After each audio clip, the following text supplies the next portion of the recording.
What's going on, everybody? This is your girl K Rich, and I am coming at you from a PK perspective. So, I just got back in the house from walking my dog, and I'm just mulling over everything that I was praying about last night. I was just praying and talking to God and bringing Him some thoughts and concerns and praying for people that I know, and just covering people in prayer and speaking in my heavenly language, and in all of that, this weight in my heart hit me, right? And I'm like, why do I feel like this heaviness, like this, almost like I don't know, like it felt like a guilt or I couldn't explain it. And so I'm sitting here like, man, what is this? What is this? And um, I began to just go over how I felt and what emotions I was experiencing and who I was praying for, people that I had been, around for a long time. Some people I've been friends with before I, was saved or before I was fully converted. And then there's people that I've created friendship with after the conversion. And then you fall and you stumble and you do, different things. And so I'm like, God, what is this that I'm feeling? And I never thought about it like this, but the revelation that He gave me, it was, so I was in the military, I was in the Army. And when you're in the military, you have your battle buddies, you have your platoons, your squads, you have your crew.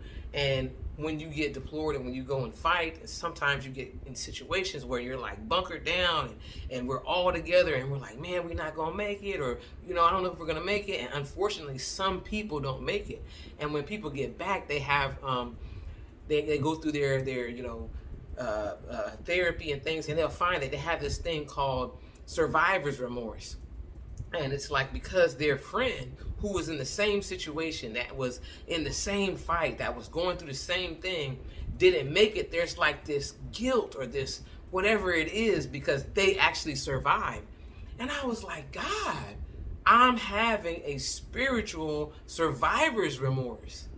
And it just like, wow, it really blew my mind in a certain way, because I didn't know. You never hear about this in church. Like, we never hear that, you and your running buddy was out there doing this, that, and the third, and you got saved and they didn't. And God forbid, you got saved, you were fully converted, you're on fire for God, and they remained in sin and they passed away in their sin.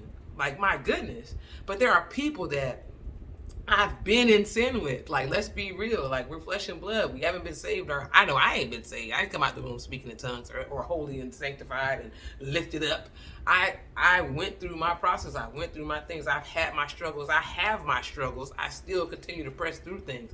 And unfortunately, along the way, there are people that we do these things with. There's people that I have exes that I was in relationships with for years, like fornicating, living together, like the whole nine, and they're not fully converted. They're not saved. They're not, they never got with God. And I have like a guilt on certain things. Like, man, I sinned with this person. So in a way, because I should have been, I was raised in church, because I should have been more spiritual, because I should have been more mature, because I should have been able to fight these things off. No, I drug somebody into sin with me.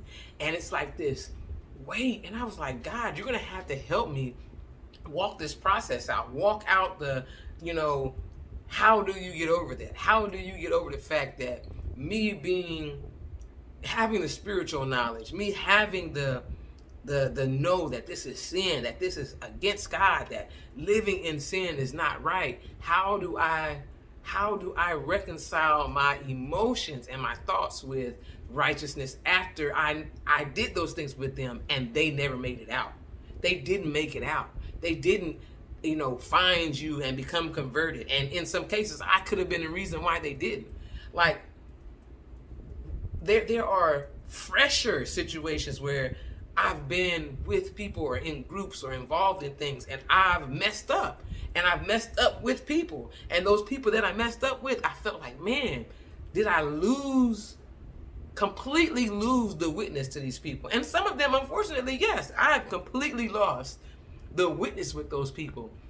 But in the same breath, there are people that I gained witness. I know that sounds weird, but it was more like, okay, this person is human, and their humanity, although it might have come up as sin, that humanity is something that I can kind of I can kind of relate to. Like, I may not see myself living this, how about my life, right? But I can see somebody that is striving and they're imperfect. And I know they're not perfect, but I see the desire, I see the hunger.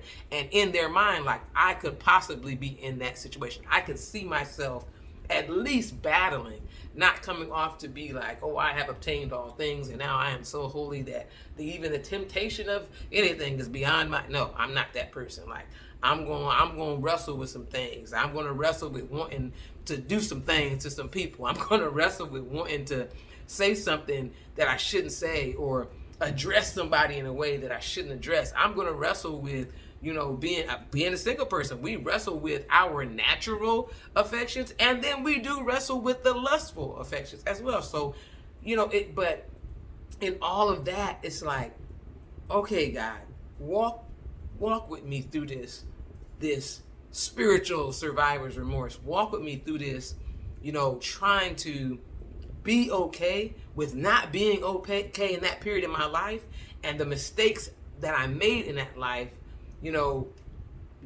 being, seen, being out there, and people being affected by it, and not okay in the sense that it doesn't matter, but understanding that I'm a process too, I'm a work too, I have to work out my soul salvation too, that I'm not gonna be, or I haven't had a perfect life, right? All have sinned, and now I can walk a better walk, knowing that people are watching, that it does matter, not just me, but it matters in the grand scheme of being able to say, Christ is a better way.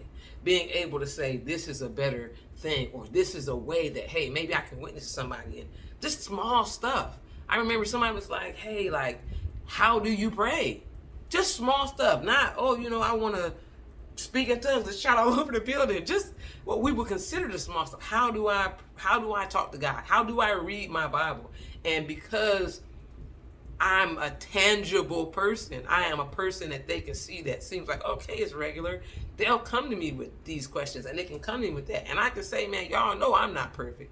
But in my weakness, his strength is made perfect. His perfection shines even the more. The grace that you can see God pouring out on my life is not that I'm so good or I'm so great. It's because I messed up and he's so good and he's so great. So I don't know if anybody else has ever gone through this or come to this realization, like, man, I might have took some folks out in my sinful times. I might have rubbed somebody the wrong way and lost a witness there because of where I was or what I had done in my life. But thank God that he walks with us. Thank God that he continues to teach us and prune us and help us make our way as we stumble through sometimes, as we fail, and fall forward in things, But if you've ever felt like that, I just want you to know I had the epiphany last night, and you're not alone. But if you can reach back, so there are some people in my life that I have done some things or sinned with, or before I was saved, after I was saved, and I've reached back to say, hey, let me first apologize for putting you in this situation or being at this point, because truthfully, I knew better. Truthfully, I knew God's word. Truthfully, I knew that wasn't something that I should have been entertaining, let alone allowed you to entertain. So forgive me for being that. And then if you ever want someone to talk to, because I know, if you ever want someone to talk to, if you ever have any questions, if you ever are thinking about, is it possible, hit me up. I'm right here. I'm not perfect, but I'm here. I'm not, a doctor of whatever, but I'm working on it. I'm studying to show myself approved. I do want to be able to make a defense for the gospel. So I am in my word. And if you want, if you just want to talk, if you want, if you have questions as to why, if you want to have an understanding as to where I am, man, I'm open. No judgment. I'm just, I'm just trying to be someone that is bridging the gap. And that's kind of what I've done with certain people who have allowed it. Some people have cussed me out and have been moving. But hey, it be like that sometimes. I don't know about y'all. My dirt was real dirty. I didn't have dust. I had dregs, okay? Like, my dirt was dirty. So I'm just thankful of how God graciously finds ways to relate to us and finds ways to help us gain understanding. And then we're able to get into a place of repentance. We're able to get into a place of reconciliation. We're able to get into a place where we're not just spiritual, but we're healthy in our holiness, right? I want to be healthy in my holiness, not acting as if I've never done anything, not coming off as if I'm in some ways perfect, because I'm not. But I'm healthy in this walk, and I know that it's a progressive sanctification that we're going through. So I hope this helped you. And if you have any questions, or if you can relate, man, drop something in the comments, say something, send me a message, I'll respond. But just know that people are out there and we think like this. We go through this, and you have somebody that will pray with you and for you, all right? So I want y'all to do what I want y'all to do every time I get on here, and y'all know what that is. Let's go be great. Peace.